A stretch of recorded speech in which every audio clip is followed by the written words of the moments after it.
was a question in 2008 that we received.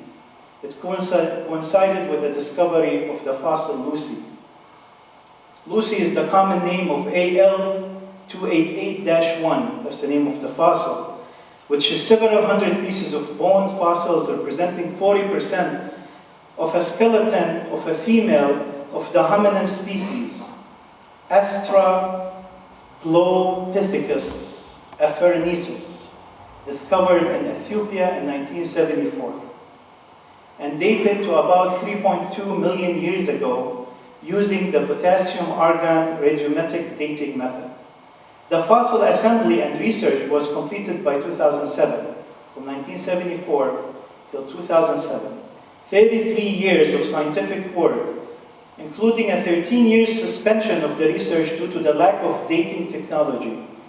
And it toured the United States for 6 years after the book was published in 2007. I was then the chairman of the Religious Institute for Religious Studies, Humanities, and Dialogue, and was asked the question about Lucy. What is Islam's opinion about Lucy? I could not find the answer within the Islamic sources, and the scholars, members of the organization, members of the jurisprudence committee did not have much answers either. Nothing was satisfactory, so I started my research called Islam and Evolution and ended up opening Pandora's box. Once I understood evolution, the empirical argument from beauty fell, the argument from design fell, and the way I see the world fell, and I started seeing the world through a scientific lens, a beautiful lens. Made me see the world as a more wonderful place, actually. As Richard Dawkins says in Unweaving the Rainbow, I believe that an orderly universe, one indifferent to human preoccupations, in which everything has an explanation, even if we still have a long way to go before we find it, is a more beautiful, more wonderful place than a universe tricked out with capricious ad hoc magic. I would like to start the program by the following invocation read on Darwin, actually written by, I don't have the name, but it's not by me, but it's an invocation for Darwin's Day.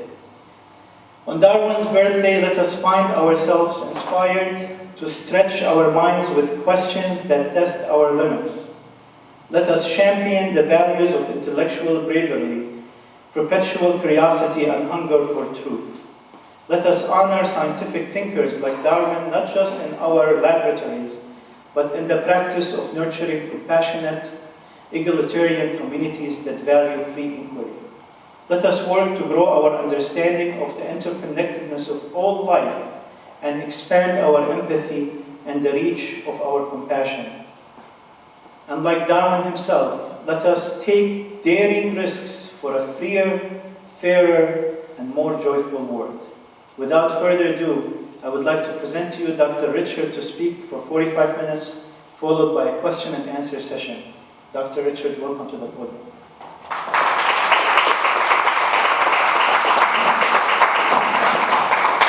Thank you for that wonderful introduction.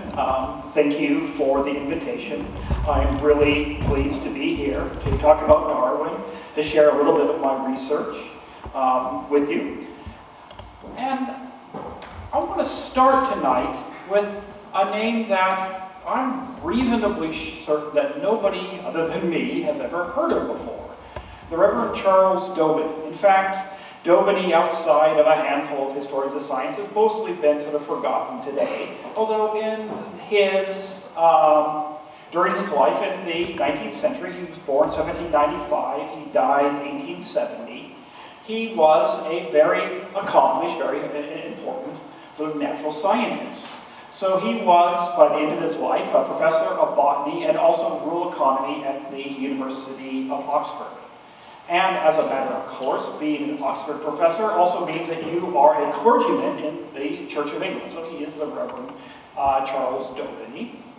And in fact, at the time, and this was a point of severe controversy, that in Oxford only only members of the Church of England could attend as students.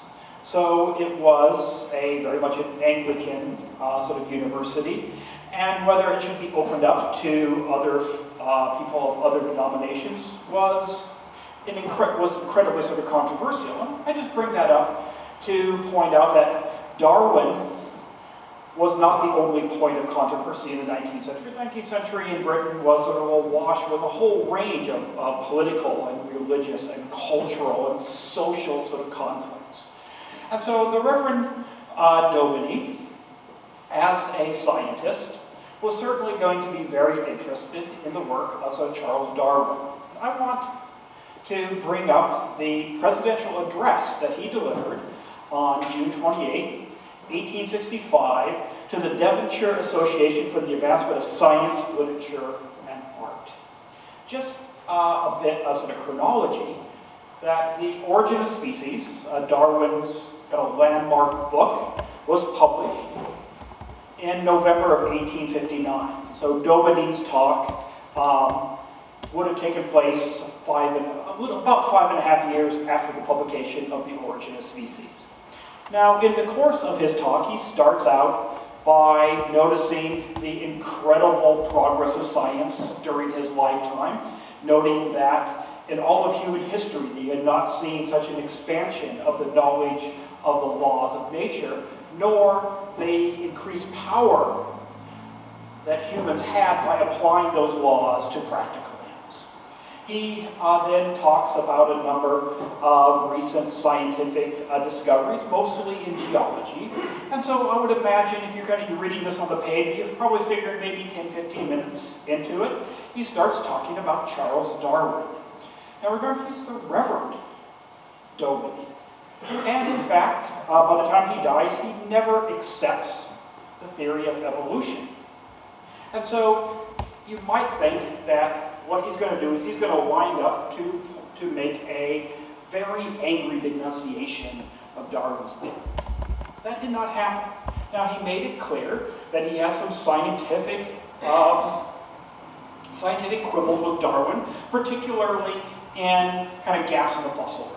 He says, well, this is a problem for this theory. He also makes it clear, and here he's talking as much as a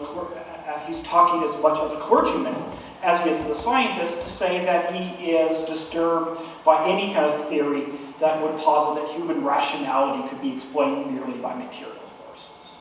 And yet, he also says something really quite important, because remember, he's somebody that can evaluate Darwin's theory on a technical basis. And so to the people assembled for the annual meeting, he says, even to its most determined opponents ought to indulge in indulgent feeling towards a theory which has guided Darwin into a train of discoveries both as to the vegetable and animal kingdom, any one of which would be sufficient to establish the reputation of an ordinary observer. So this is really, I think, important and really kind of interesting, that he's still maintaining his distance from the theory of evolution, but at the same time, he's saying that Darwin is a really good scientist.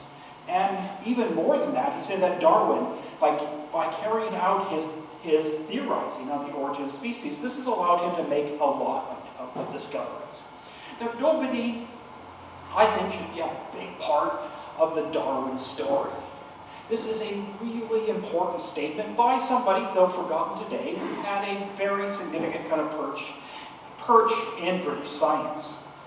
But he's not. I think one of the reasons why he's not remembered so much today is this does not fit into our comfortable narratives of sort of Darwin, this grand clash between science and religion, and all of the philosophical and religious and metaphysical and political and cultural implications of Darwinism. And I'm not going to say that those aren't important. They certainly are.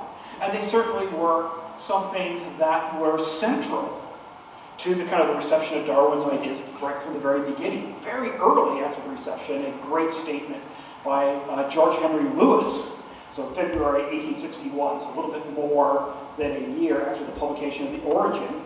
He writes that the Darwinian hypothesis is clamorously rejected by conservative minds because it is thought to be revolutionary, and not less eagerly accepted by insurgent minds because it is thought destructive of old doctrines. And so that's certainly true, that a lot of the reception of Darwin was grounded in what were the kind of the cultural politics of the time. And this was a time of rather intense cultural politics between the conservatives and the insurgents.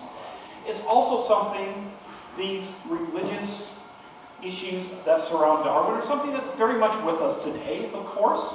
Although I would kind of emphasize that when we think about modern American creationism, the default is to put this into a narrative of science versus religion. But if you look at kind of the rise of a distinct American creationism and these debates that are still with us today, what we see is not so much science and religion colliding. What we see is an internecine conflict within American Protestantism between the kind of liberal, what we today recognize as kind of a more liberal theology, known in the early 20th century as sort of modernist theology, versus the fundamentalists.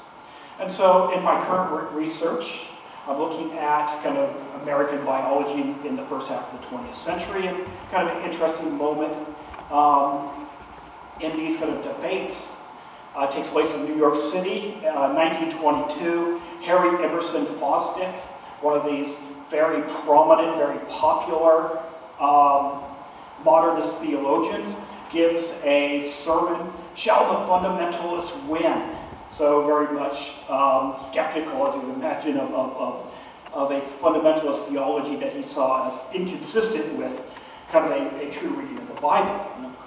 And across town, also in New York City a few months later, John Rhodes Stratton, a very kind of prominent, nationally prominent fundamentalist, got into his pulpit and asked the question, "Shall the funny monkey